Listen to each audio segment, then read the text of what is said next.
Nós que aqui estamos para estudarmos as obras do André Luiz e pedimos à equipe espiritual que possa nos, do nosso cantinho, né, que possa estar conosco, visitando os nossos lares, auxiliando-nos para que o nosso estudo seja um estudo de paz, de harmonia e de muito aprendizado. Agradecemos, Senhor, esta oportunidade e deixamos a nossa prece, ligando-nos à nossa casa espiritual, que é o nosso cantinho, Deixa eu sintonizar aqui e procurar. Eu para tô que nós possamos, de alguma forma, né,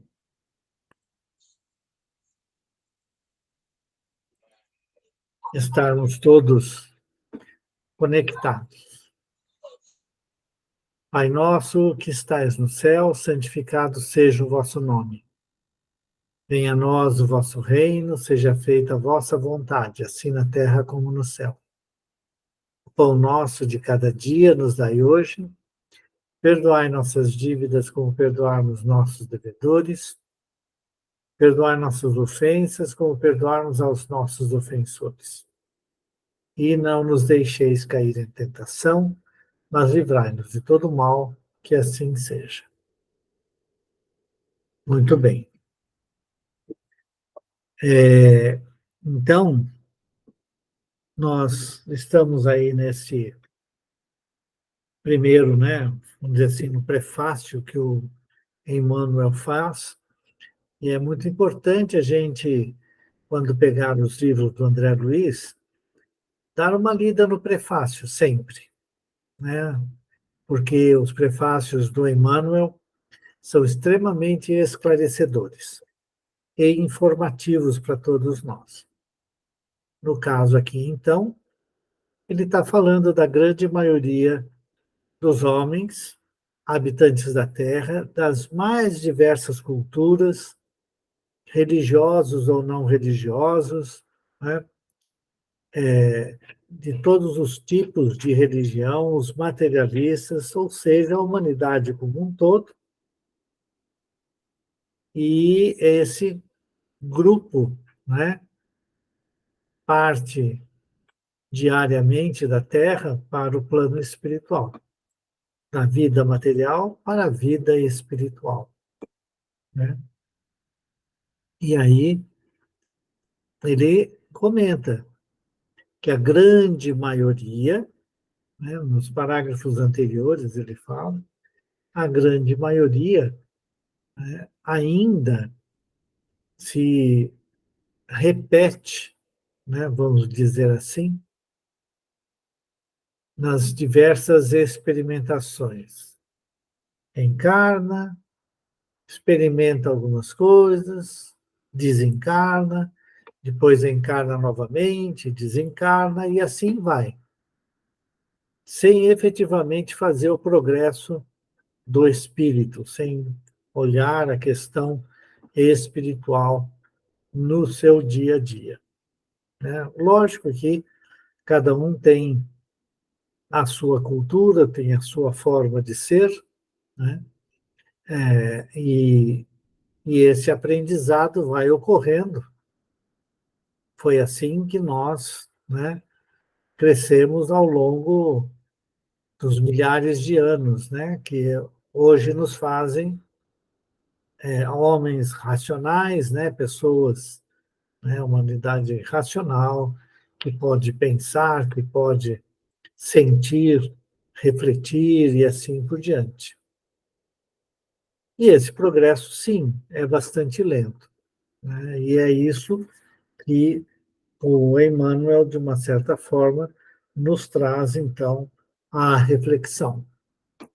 Paramos, então, neste ponto que a Elisete já nos falou, né, sobre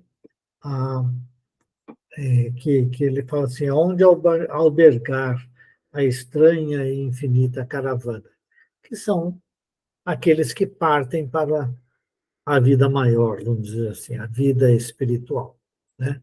Aliás, o nome do livro é No Mundo Maior, que é o mundo espiritual, de onde todos nós, espíritos encarnados, né, provimos e para onde iremos. Né? Eu entendo que o Alexandre deve ter colocado para gravar, né? Se não colocou, eu peço que coloque. Eu não estou enxergando direito hoje, peço desculpas. E eu vou pedir então para a Elisete começar a ler aqui. Onde albergar a estranha e infinita caravana? Como designar a mesma estação de destino a viajantes de cultura, posição e bagagem tão diversas? Perante a Suprema Justiça, o malgache e o inglês fruem dos mesmos direitos.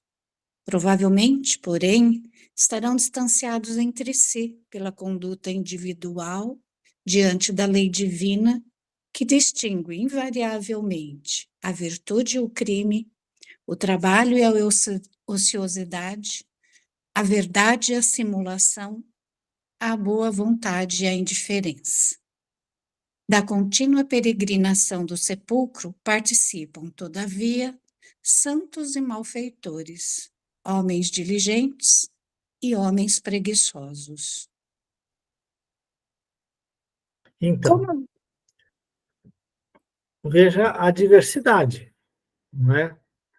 Veja, não importa a nacionalidade, não importa a cultura, né? Nós vamos ter, né, aquelas pessoas que são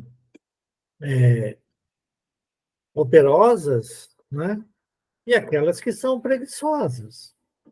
Aqueles que, né, como ele fala assim, senhor, santos, né, e malfeitores. Né? Então, não interessa a sua nacionalidade, não interessa o seu, a sua cultura intelectual. O ponto-chave aí, né, quando se vai avaliar os espíritos na sua ida ao plano espiritual, a sua volta, vamos dizer, ao plano espiritual, será o quanto que ele realizou de progresso moral. É lógico que o progresso intelectual será importante, mas a chave é o progresso moral do indivíduo. Né? Então, aonde albergar, né, seres, espíritos com diferenças tão grandes, né, entre si e entre suas condutas morais. Muito bem, vamos em frente.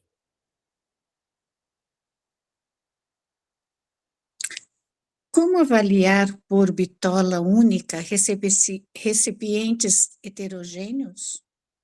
Considerando, porém, nossa origem comum, não somos todos filhos do mesmo Pai?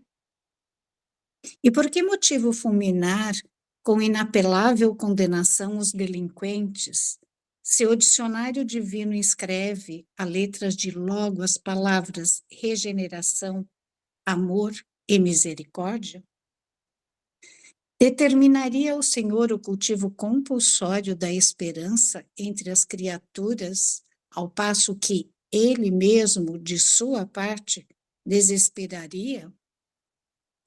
Glorificaria a boa vontade entre os homens e conservar-se-ia no cárcere escuro da negação? O selvagem que haja eliminado os semelhantes a flechadas teria recebido no mundo as mesmas oportunidades de aprender que felicitam o europeu supercivilizado que extermina o próximo à metralhadora? Estariam ambos preparados ao ingresso definitivo no paraíso de bem-aventurança infindável, tão somente pelo batismo simbólico ou graças ao tardio arrependimento no leito de morte? Ah, então vejam, as perguntas do Emmanuel são muito importantes, né? Porque elas nos levam a considerações, né, reflexões, né, que nós devemos ter clareza delas. Deus é misericordioso. Portanto, todos nós, independentemente das nossas mazelas morais ou dos nossos ganhos morais, né, independentemente disso, né, temos todos a misericórdia divina, a esperança que Ele nos dá, certo? A oportunidade que Deus nos dá de nos redimirmos dos erros praticados. Todos, indistintamente. Ele faz uma pergunta importante: qual a diferença do selvagem que extermina o seu oponente, que também é selvagem, né, a flechadas, por exemplo, né, do europeu supercivilizado, culturalmente muito mais aquinhoado que o selvagem, até mesmo pela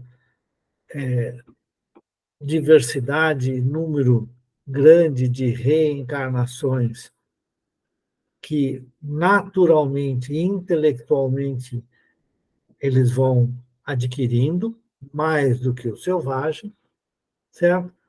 Mas que usa metralhadora para exterminar os seus vizinhos, países vizinhos. A Europa sempre foi um local de muitas guerras e diferenças assim entre povos que são muito próximos uns dos outros, né? A Europa vivia em guerra. Ainda no século passado, tivemos duas grandes guerras mundiais, nascidas lá dentro da Europa, né? E que, de uma certa forma, se disseminou pela humanidade inteira. Por quê? Porque somos espíritos mais ou menos do mesmo nível, então não tem muita diferença. Mas ele nos faz, né, refletir, porque nós não vamos poder condenar, nós não vamos poder condenar indefinidamente. Todos nós, né, temos a misericórdia divina, aquela esperança, né, de que vamos poder reparar o erro feito e progredirmos moralmente e espiritualmente. Então, essa reflexão é importante, né? Por quê? Porque ele nos coloca imediatamente e principalmente na visão misericordiosa de Deus para com todas as suas criaturas. Não existe privilégio. Ninguém tem privilégio disso ou daquilo. Todos seremos julgados pelos nossos atos individualmente. Individualmente. E teremos a chance de nos redimirmos ao errarmos. E conforme vamos progredindo moralmente, vamos tendo cada vez mais liberdade de ação para a nossa escalada evolutiva. Esse é o ponto, né? Esse chamado livre-arbítrio, né, que nós temos, ele é extremamente limitado. Ele é limitado à nossa condição espiritual atual. E o ponto que eu considero mais natural quando a gente estuda sobre o livre-arbítrio, né, é que a nossa capacidade de entendimento, ela vai de acordo com o quanto nós conseguimos progredir. E aí não tem o que fazer, não é mesmo? Não tem o que fazer. O nosso progresso vai nos colocar, cada um, né, no seu lugar, no plano espiritual, e teremos a oportunidade, né, de voltarmos, né? E é isso, né, que ele vem nos chamando a atenção. Comentários?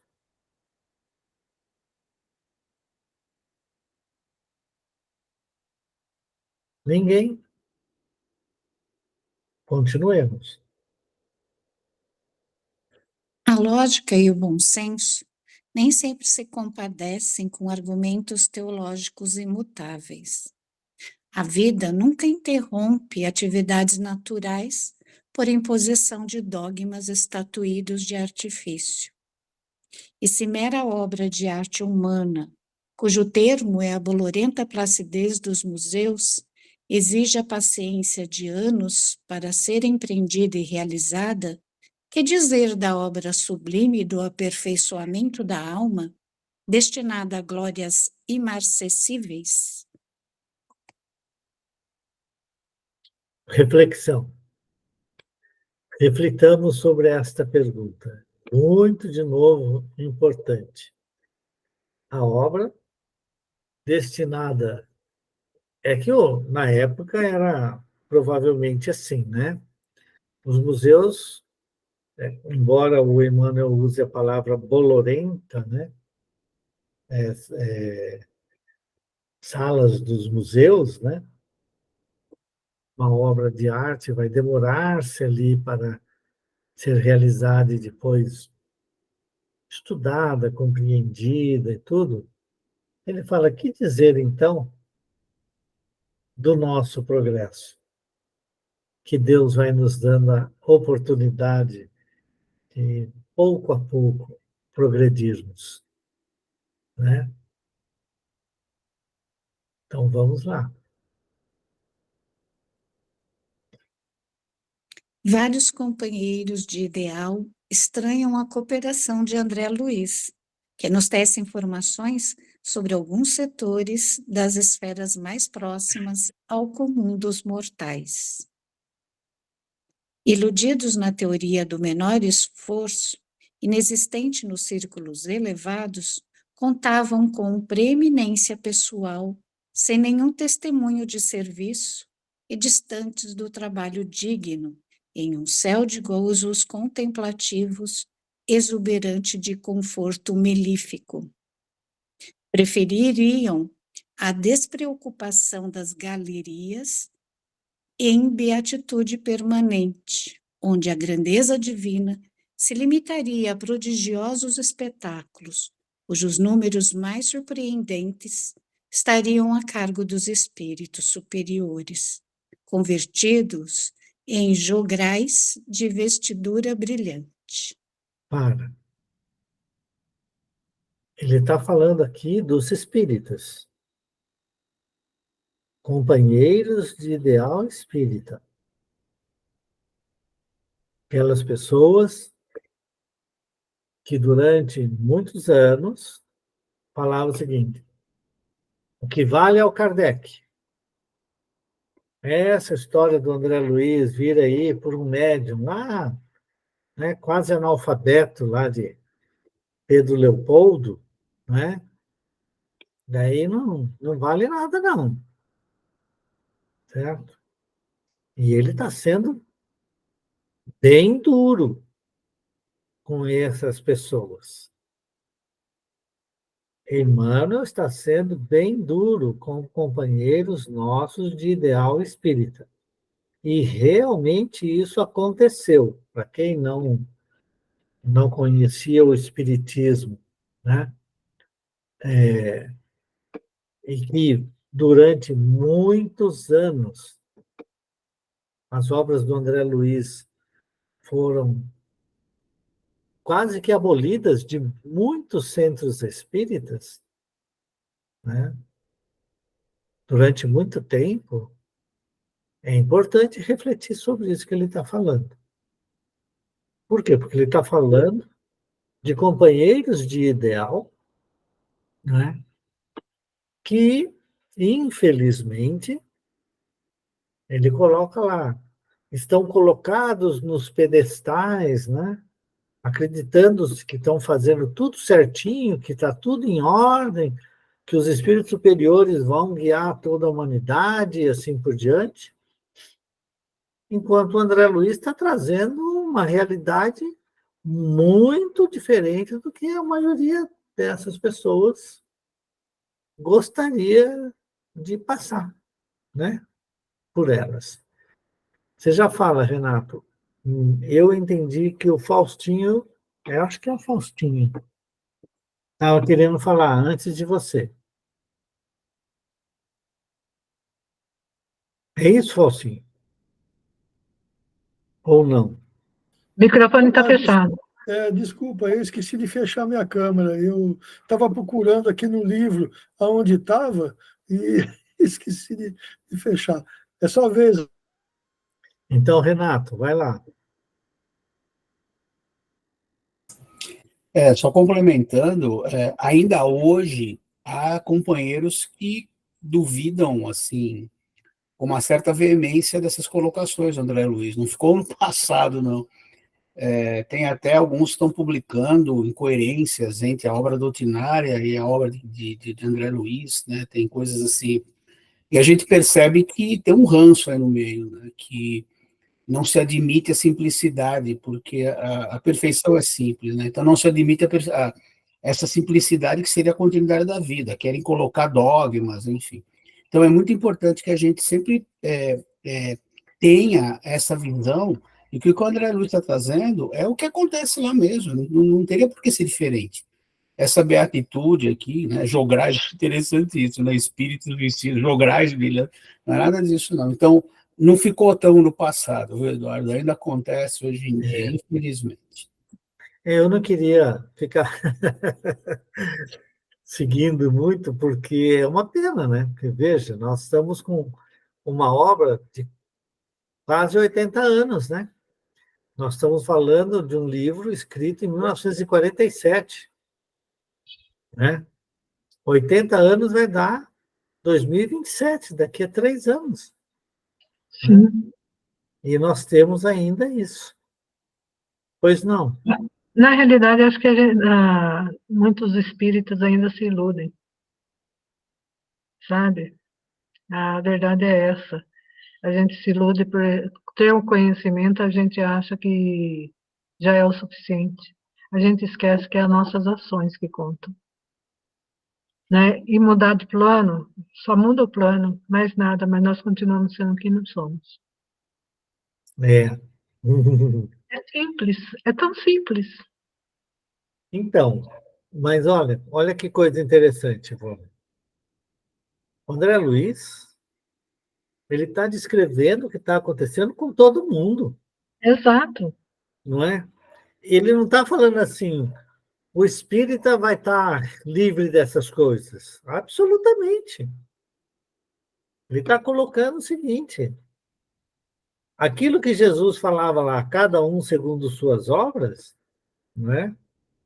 Ela vale mesmo. Você sabe que tem um Ela livro vale mesmo. tem um livro do Oi? Dr. Inácio, tem um livro do Dr. Inácio, que ele era ele era um psiquiatra aqui na Terra, né, lá em Uberaba, Uberlândia, uma coisa assim. E quando ele desencarnou, ele está administrando um hospital psiquiátrico lá. E é assustador a quantidade de espíritas que estão internados nesse hospital. Tamanho desequilíbrio que os espíritas chegam do outro lado. Por isso que eu falo que a gente só se ilude. Achando que porque conhecer, a gente conhece, a gente vai chegar lá e vai ser recebido com pompas. E não, né? Então, Mas você não vai lá para o nosso lar quando você chegar lá? olha, não tenho a menor esperança. Pois é bem Se me complicado, né? permitirem continuar trabalhando no plano espiritual do nosso cantinho, eu já vou me dar por feliz. Tá? Não quero o nosso lar, não. Muito bem. Só isso. Mais alguém quer falar alguma coisa? Vamos em frente. Então vamos em frente, por favor. A missão de André Luiz é, porém, a de revelar os tesouros de que somos herdeiros felizes na eternidade, riquezas imperecíveis, em cuja posse jamais entraremos sem a indispensável aquisição de sabedoria e de amor. Para isto, não lidamos em milagrosos laboratórios de felicidade improvisada, onde se adquiram dotes de vil preço e ordinárias asas de cera.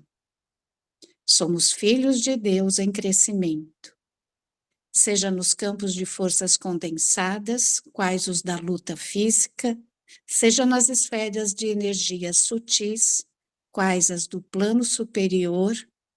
Os ascendentes que nos presidem nos destinos são de ordem evolutiva, pura e simples, com indefectível justiça, a seguirmos de perto a claridade gloriosa e compassiva do divino amor. Pode seguir. A morte a ninguém propiciará passaporte gratuito para a aventura celeste. Nunca promoverá compulsoriamente homens a anjos. Cada criatura transporá essa aduana da eternidade com a exclusiva bagagem do que houver semeado e aprenderá que a ordem e a hierarquia, a paz do trabalho edificante, são características imutáveis da lei em toda parte. Certo? Não tenho o que fazer. Ou só tenho o que fazer, que é o nosso crescimento. Não tenho que a gente ficar esperando que vai receber. Ou a gente faz a nossa parte, né? Ou a gente se dedica ao bem, faz aquela transformação moral que se espera, que está lá colocada no livro Evangelho segundo o Espiritismo, né? Capítulo 17, Sede Perfeitos, itens 3 e 4, principalmente. Pensa nisso. Ou nós nos transformamos e nos esforçamos para domar, né, e jogar para longe as nossas más tendências, ou faremos aquela peregrinação que ele fala lá no início. Várias experimentações, vai e volta, vai e volta, vai e volta, fazendo a mesma coisa, né? Então a gente só vai para o plano espiritual levando a nossa bagagem de trabalho e de renovação. Vamos lá. Ninguém, depois do sepulcro, gozará de um descanso a que não tenha feito jus, porque o reino do Senhor não vem com aparências externas. Os companheiros que compreendem na experiência humana a escada sublime, cujos degraus há de vencer a preço de suor, com o proveito das bênçãos celestiais, dentro da prática incessante do bem, não se surpreenderão com as narrativas do mensageiro interessado no servir por amor. Sabem eles que não teriam recebido o dom da vida para matar o tempo, nem a dádiva da fé para confundir os semelhantes, absorvidos que se acham na execução dos divinos desígnios. Todavia, aos crentes do favoritismo, presos a teia de velhas ilusões, ainda quando se apresentem com os mais respeitáveis títulos, as afirmativas do emissário fraternal provocarão descontentamento e perplexidade. É natural, porém, cada lavrador respira o ar do campo que escolheu. Para todos, contudo, exoramos a bênção do Eterno, tanto para eles quanto para nós. Emmanuel Pedro Leopoldo, 25 de março de 1947. Então, você vê que o Emmanuel, né, está muito claro aqui, né? Ele, na sua situação de espírito já bastante evoluído, mas necessitando ainda de reencarnar na Terra, né? Mesmo que com missões importantes, mas ainda presos à psicosfera terrena, né? Ele fala, olha, seja para aquele companheiro de ideal que realmente faz jus, né? Pelo trabalho que ele faz, seja para aqueles que ainda ficam perplexos, né? E desorientados e, obviamente, discordam do André Luiz, né? Ele pede as bênçãos do Altíssimo, né? Não interessa. O importante é o trabalho no bem. Alguém quer falar alguma coisa a mais sobre esse aspecto?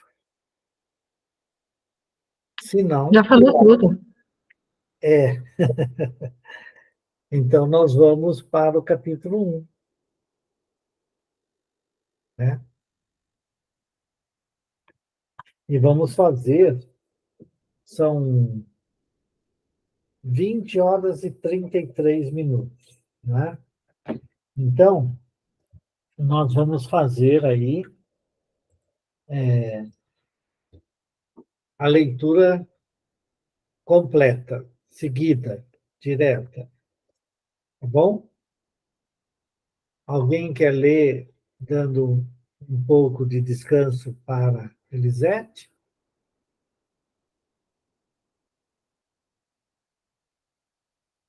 Se não, Eu vai posso ler. Elisete mesmo. Eu posso ler. Tá bom, então leia. Entre dois planos. Estão me ouvindo bem? Está meio baixinho, mas eu vou aumentar aqui para mim. Porque esse Fica fone de ouvido que tranquilo. eu estou aqui não tem microfone. Melhorou agora? Sim, mas pode ficar tranquilo aí. Pode seguir aí. Esplendia o luar, revestindo os ângulos da paisagem de intensa luz. Maravilhosos cúmulos a oeste, espraiados no horizonte, semelhavam-se a castelos de espuma láctea, perdidos no imenso azul. Confinando com a amplidão, o quadro terrestre constratava com o doce encantamento do alto, deixando entrever a vasta planície, recamada de arvoredo em pesado verde escuro. Ao sul, caprichosos cirros reclinavam-se do céu sobre a terra, simbolizando o adorno de gases esvoaçantes. Evoquei, nesse momento, a juventude da humanidade encarnada, perguntando a mim mesmo se aquelas bandas alvas do firmamento não seriam faixas celestiais a protegerem o repouso do educandário terrestre. A solução imponente do plenilúnio invadia-me quase terror pela melancolia de sua majestosa indizível beleza. A ideia de Deus envolvia meu pensamento, arrancando-me notas de respeito e gratidão, que eu, entretanto, não chegava a emitir. Em plena casa da noite, rendia culto de amor ao Eterno.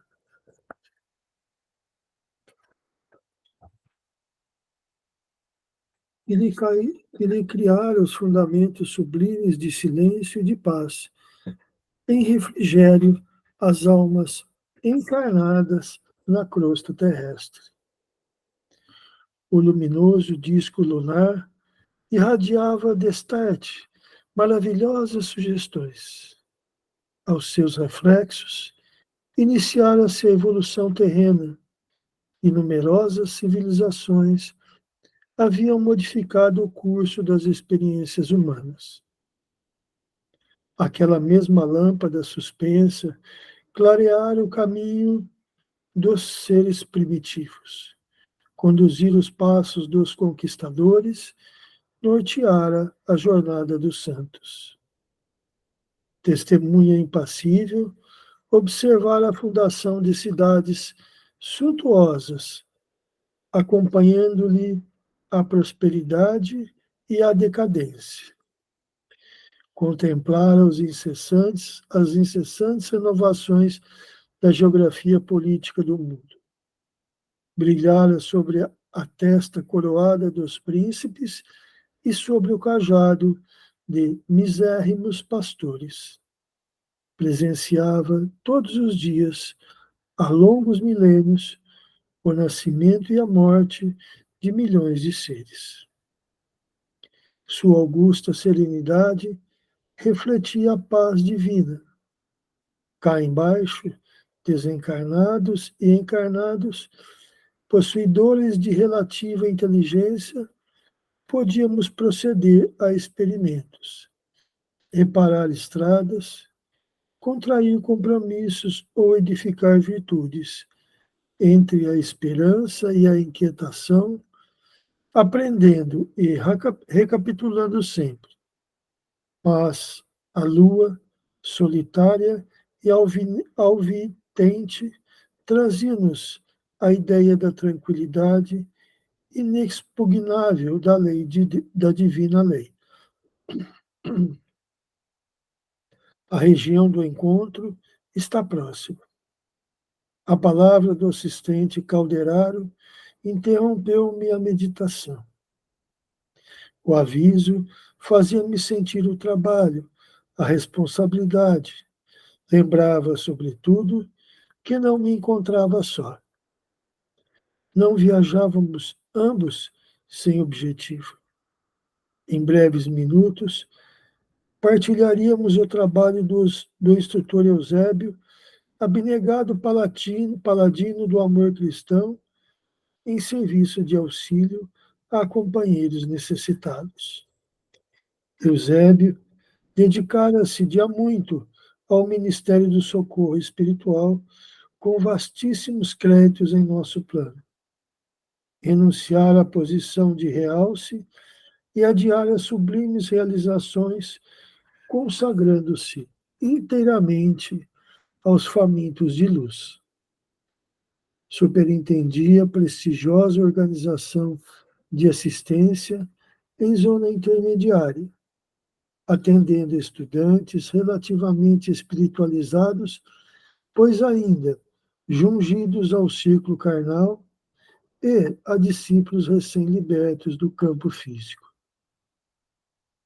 Enorme instituição a que dedicava direção fulgurante, regurgitava de almas situadas entre as esferas inferiores e as superiores. Gente com imensidão de problemas e de indagações de toda espécie, a requerer-lhe paciência e sabedoria. Entretanto, o indefeso missionário, malgrado o constante acúmulo de serviços complexos, encontrava tempo para descer semanalmente à crosta planetária, satisfazendo interesses imediatos de aprendizes que se candidatavam a discípulos sem recursos de elevação para vir ao encontro do Verbo iluminado na sede superior.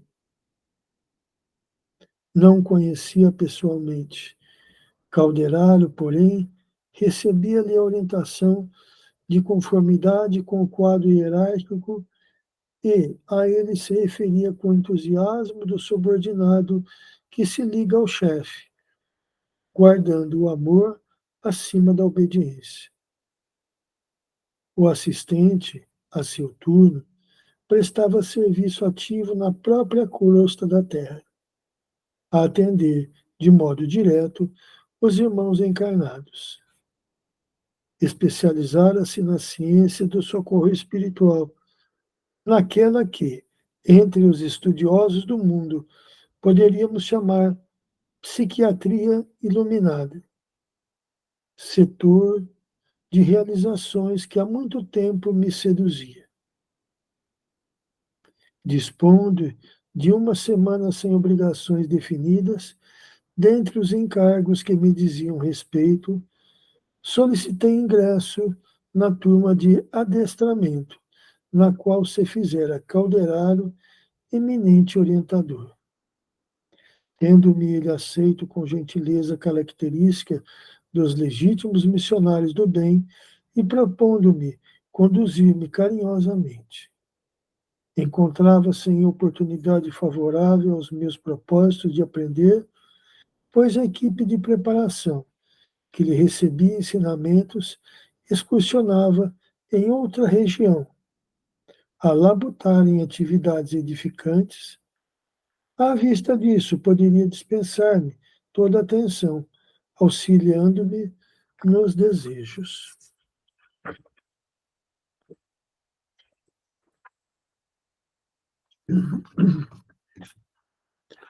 Os casos que lhe eram atinentes, explicou-me solícito, não apresentavam continuidade substancial. Desdobravam-se, constituíam obra de improviso, obedeciam o inopinado das ordens de serviço ou das situações. Noutros campos de ação, fazia-se imprescindível o roteiro, previstas as condições e as circunstâncias. No quadro de responsabilidades, porém, que lhe estavam afetas, diferiam as normas. Importava acompanhar os problemas, quais imprevistas manifestações da própria vida. Em virtude de tais flutuações, não traçava, a rigor, programas quanto a particularidades. Executava os deveres que lhe competiam, onde, como e quando determinassem os desígnios superiores. O escopo fundamental da tarefa circunscrevia-se ao socorro imediato aos infelizes, evitando-se, quanto possível, a loucura, o suicídio e os extremos desastres morais. Para isso, o missionário atuante era compelido a conhecer profundamente o jogo das forças psíquicas, com acendrado devotamento ao bem do próximo.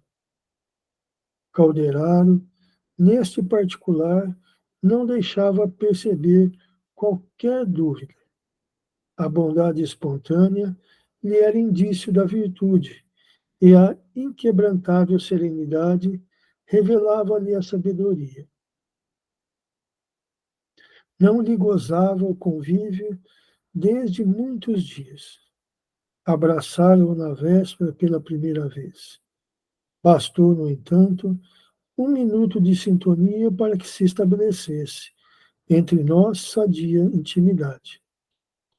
Embora lhe reconhecesse a sobriedade verbal, desde o momento do nosso encontro permutávamos impressões como velhos amigos. Seguindo-lhes, pois, os passos afetuosamente de alma edificada na fraternidade e na confiança, vi-me a reduzida distância do extenso parque em plena natureza terrestre. Em torno, árvores robustas de copas farfalhantes alinhavam-se à maneira de sentinelas adrede postas para velar-nos pelos serviços. O vento passava cantando em surdina. No recinto iluminado, de claridades inacessíveis à faculdade receptiva do olhar humano, aglomeravam-se algumas centenas de companheiros, temporariamente afastados do corpo físico pela força liberativa do sono. Amigos de nossa esfera atendiam-nos com desvelo, mostrando interesse afetivo, prazer de servir e santa paciência. Reparei que muitos se mantinham de pé, outros, contudo, se acomodavam nas protuberâncias do solo alcatificado de relva macia, em palestra grave e respeitosa. Ambientando-me para aquela hora de extrema beleza espiritual, Calderaro avisou-me. Na reunião de hoje, o instrutor Eusébio receberá estudantes do espiritualismo em suas correntes diversas e se candidatam aos serviços de vanguarda. Oh, exclamei curioso, não se trata, pois, de assembleia que agrupe indivíduos filiados indiscriminadamente às escolas da fé? Assim, o assistente esclareceu de pronto. A medida não seria aconselhável no ciclo de nossa especialidade. O instrutor afeiçoou-se ao apostolado de assistência a criaturas encarnadas e a recém-libertas da zona física, em particular, precisando aproveitar o tempo com as horas de preleção para o máximo de aproveitamento. A heterogeneidade dos princípios em centenas de indivíduos, cada qual com a sua opinião, obrigaria a digressões difusas, acarretando condenáveis desperdícios de oportunidade. Fixou a multidão demoradamente e acrescentou: temos aqui, em cálculo aproximado, 1.200 pessoas. Deste número, 80% se constitui de aprendizes dos templos espiritualistas, em seus ramos diversos, ainda inaptos aos grandes voos do conhecimento, conquanto nutram fervorosas aspirações de colaboração no plano divino. São companheiros de elevado potencial de virtudes. Exemplificam a boa vontade, exercitam-se na iluminação anterior por meio de esforço louvável. Contudo, ainda não criaram o cerne da confiança para uso próprio. Tremem antes as tempestades naturais do caminho e hesitam nos círculos das provas necessárias ao enriquecimento da alma, exigindo de nós particular cuidado, pois que, pelos seus testemunhos de diligência na obra espiritualizante, são os futuros instrumentos para os serviços da frente. Apesar da claridade que lhe assinala as diretrizes, ainda padecem desarmonias e angústias que lhes ameaçam o equilíbrio incipiente. Não lhes falece, porém, a assistência precisa. Instituições de restauração de forças abrem-lhe as portas acolhedoras em nossas esferas de ação. A libertação pelo sono é recurso imediato de nossas manifestações de amparo fraterno. A princípio, recebem-nos a influência inconscientemente. Em seguida, porém, fortalecem a mente devagarinho, gravando-nos o concurso na memória, apresentando ideias, alvitres, sugestões, pareceres e inspirações beneficentes e salvadoras, por intermédio de recordações imprecisas. Fez breve pausa e concluiu. Os demais são colaboradores de nosso plano em tarefa de auxílio. A organização dos trabalhos era digna de sincera admiração. Estávamos num campo substancialmente terrestre. A atmosfera, impregnada de aroma que o vento espargia em torno, recordava-me o lar na terra, contornado de seu jardim em noite cálida. Que teria eu realizado no mundo físico se recebesse, em outro tempo, aquela bendita oportunidade de iluminação? Aquele punhado de mortais sob os raios da luz afigurou-se-me assembleia de privilegiados favorecidos por celestes numes, milhões de homens e mulheres a dormir em cidades próximas, algemados aos interesses imediatos e ansiando a permuta de mais vis sensações, nem de longe suspeitariam a existência daquela original aglomeração de candidatos à luz íntima, convocados à preparação intensiva para incursões mais longas e eficientes na espiritualidade superior. Teriam noção do sublime ensejo que lhes aprazia? Aproveitariam a dádiva com suficiente compreensão dos valores eternos?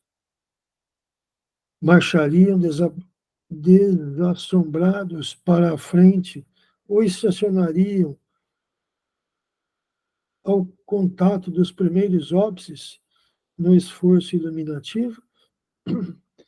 Calderaro percebeu minhas silenciosas pequenições e acrescentou: nossa comunidade de trabalho se dedica essencialmente à manutenção do equilíbrio. Não ignoras que a modificação do plano mental das criaturas ninguém jamais a impõe. É fruto de tempo, de esforço, de evolução. É o edifício da sociedade humana. No atual momento do mundo, vem sendo abalados os próprios alicerces, compelindo imenso número de pessoas a imprevistas renovações. Certo, não te surpreenderá se eu disser que, em face do surto da inteligência moderna, que embate na paralisia do sentimento, periclita a razão. O progresso material atordou a alma do homem desatento. Grandes massas, há séculos, permanecem distanciadas da luz espiritual. A civilização puramente científica é um Saturno devorador. É a humanidade de agora se defronta com implacáveis exigências de acelerado crescer mental. Daí o agravo de nossas obrigações no setor da existência. As necessidades de preparação do espírito intensificam-se em ritmo assustador. Nesse instante, alcançamos a multidão pacífica. Meu interlocutor sorriu, frisando: o acaso não opera prodígios. Qualquer realização a que planejar, atacar, pôr a termo, para que o homem físico se converta em homem espiritual. O milagre exige muita colaboração de nossa parte. Lançou-me um olhar significativo e concluiu: As asas sublimes da alma eterna não se expandem nos acanhados escaninhos de uma chocadeira. Há que trabalhar, brunir, sofrer. Nesse momento, aproximou-se alguém, dirigindo-nos a palavra. Era um solícito companheiro, informando-nos que Eusébio penetrara no recinto. Efetivamente, em saliência próxima, comparecia o missionário ladeado por 6 assessores, todos envoltos em halos de intensa luz. O abnegado orientador não exibia os traços de venerável. Para um Oi? pouquinho. Então, Faltam 4 minutos. Se quiser ler só mais um pouquinho, tá? Aí a gente deve parar. então você me avisa a hora que você quer que pare. Quanto que tá? Quanto que falta no parágrafo?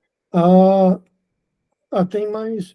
Nessa página aqui tem mais 1, 2, 3 parágrafos, depois vem uma oração que ele faz. Não, então para. Para aí, agora. Tá bom? E aí tem a oração, depois tem mais uma folha e começa aí volta lá no começo de novo. Não, vamos parar agora. O abnegado, o orientador, é aí que nós vamos Isso, parar. Tá bom? tá. Alguém quer fazer algum comentário rápido? Ninguém? Então, Faustinho, já que você estava lendo, você faz a prece de encerramento para nós? De garganta seca eu faço. Ah, então a gente pode mudar, né? Era só um minuto, por favor. Não, eu faço sim.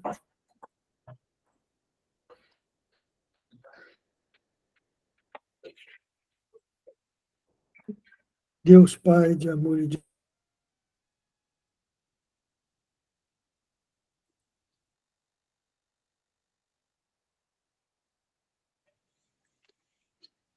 Você fechou seu microfone, Faustinho. Não, meu microfone está aberto. Agora abriu. Ué? Vai lá. Vamos lá. Deus Pai de amor e de bondade, agradecidos somos, Senhor, pelo amparo e a proteção nos estudos desta noite, por nos enviar amigos espirituais a nos acompanhar para aprimorarmos os nossos conhecimentos, para aprimorar a nossa moral, as nossas atitudes. Agradecidos somos, Senhor, pelas tuas bênçãos de paz, de amor e de bondade que dedica a todos nós. Deixamos, Senhor, a nossa prece com a equipe do Cantinho, que ela possa ser levada a quem o Senhor designar. Pai nosso que estais nos céus, santificado seja, Senhor, o vosso nome. Venha a nós o vosso reino, e seja feita, Pai, a tua vontade, assim na terra como no céu. Pão nosso de cada dia dai-nos hoje. Perdoai, Senhor, as nossas dívidas e as nossas ofensas, assim como nós perdoamos os nossos devedores e os nossos ofensores. Dai-nos força, Senhor, para não cairmos em tentações e nos livrarmos do mal. Que assim seja.